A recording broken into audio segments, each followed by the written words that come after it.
focus on abundance. So Philippians 4 is one of my favorite chapters in the Bible, and specifically toward the upper first half, when it gets into whatsoever is lovely, whatsoever is true, whatsoever is of good report, right? And it goes on to name a few other things, and it says dwell on these things, right? Which means spend time, focus, intentionally direct your focus and thoughts and attention to these things, these good things, these things that serve you, these things that edify you, these things that encourage you, these things that bring you happiness, right?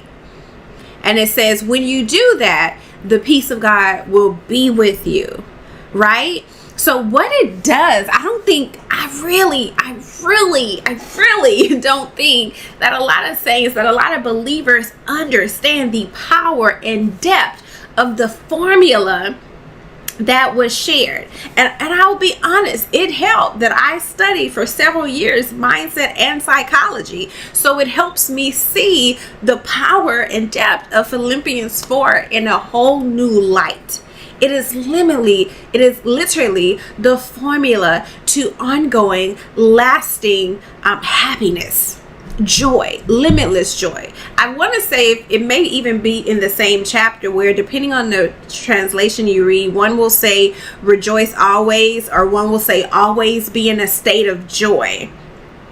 And the very fact that it says that means that it's possible. Now, yes, will things happen? Absolutely. Some things that can seem tragic, some things that can seem challenging, some things that can seem to break your heart, right? Absolutely, because we are living life and trials will come.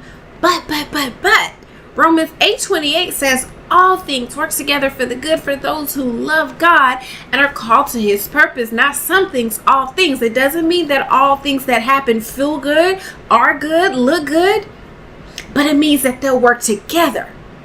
So the hardest things, the challenging things, the things that you think that you can't make it through, the moments that seem like it's not, you just don't have any strength to go on, it's all working together for the good. All of it.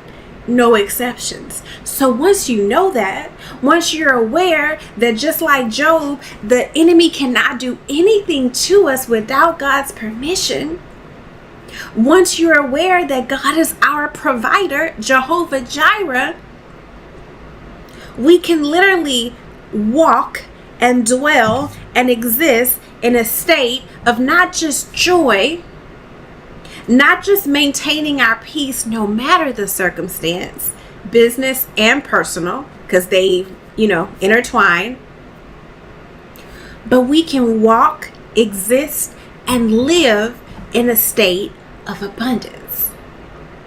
Not eventually, now.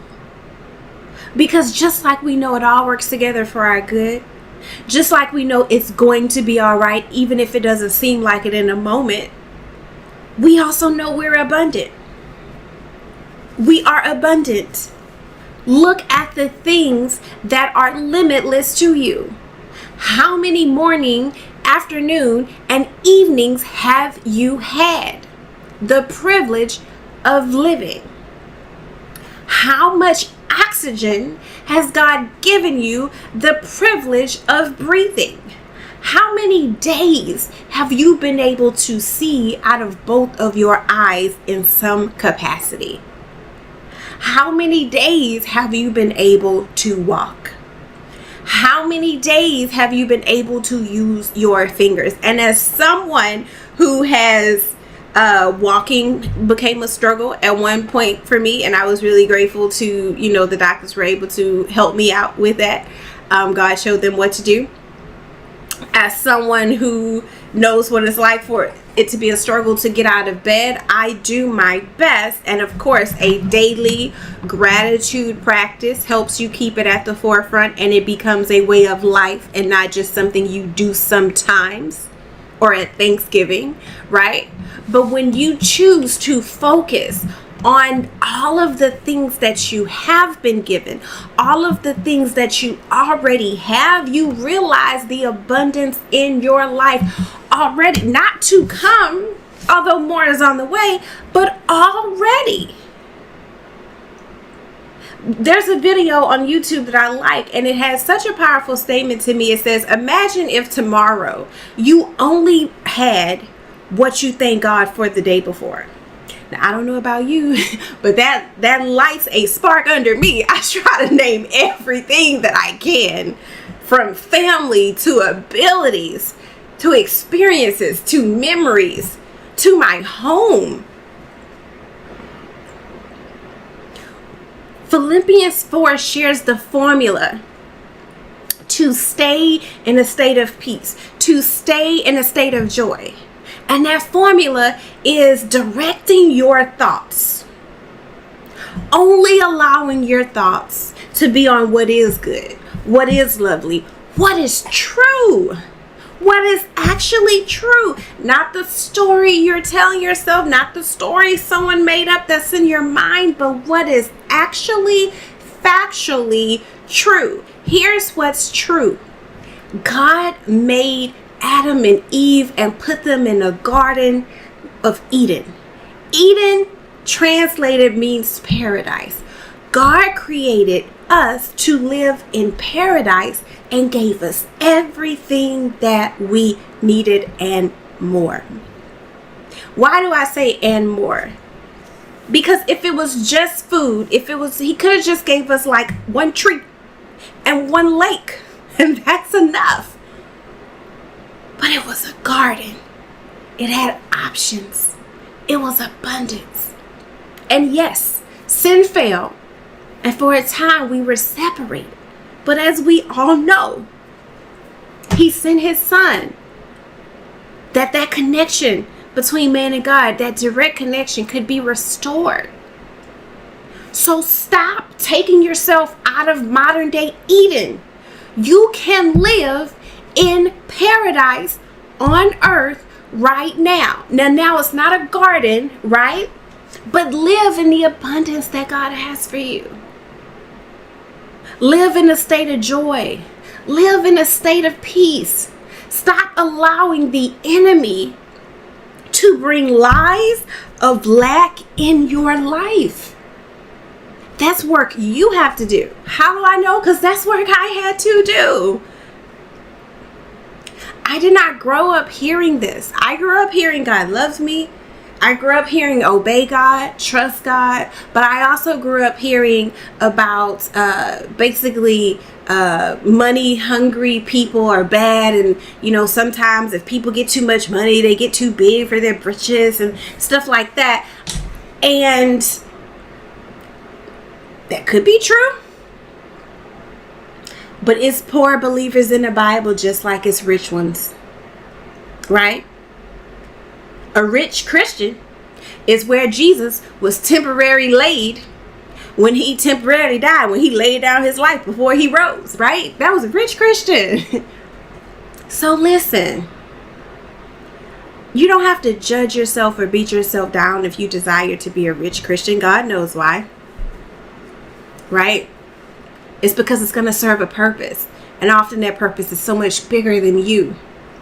But it starts because rich financially, that's just one area. Do you know how many rich people there are who to a degree enjoy their wealth but still stress about not losing it? Because even though they have the money, they don't have the mindset to enjoy it. Right? So it's not about just creating more financial wealth in your life.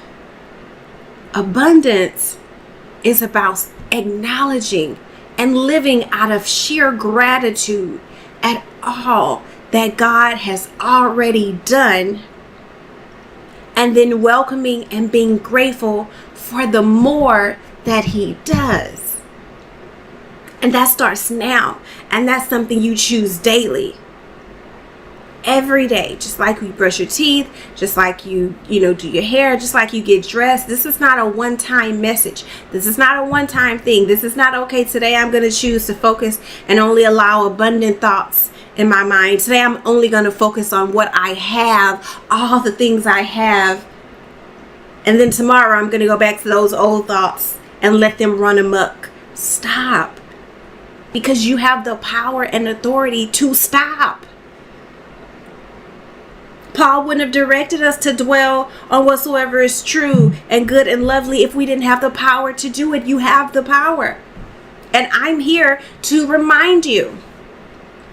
So take charge. Take authority. You are not a passive participant in your life or your purpose. Walk in it. Let God use you. Don't limit him. And any limitations you have can't limit him. I just read this morning in the Bible app. It said, his strength is made perfect in our weakness. Dwell in abundance by dwelling on abundant thoughts. Direct your thoughts, your feelings to being grateful each second of every day for all that you have, and watch how without anything changing, you will realize how much you have. And you will, speaking from experience, get to enjoy a happier, more joy-filled life. That is this week's moment. Have a beautiful week, ladies.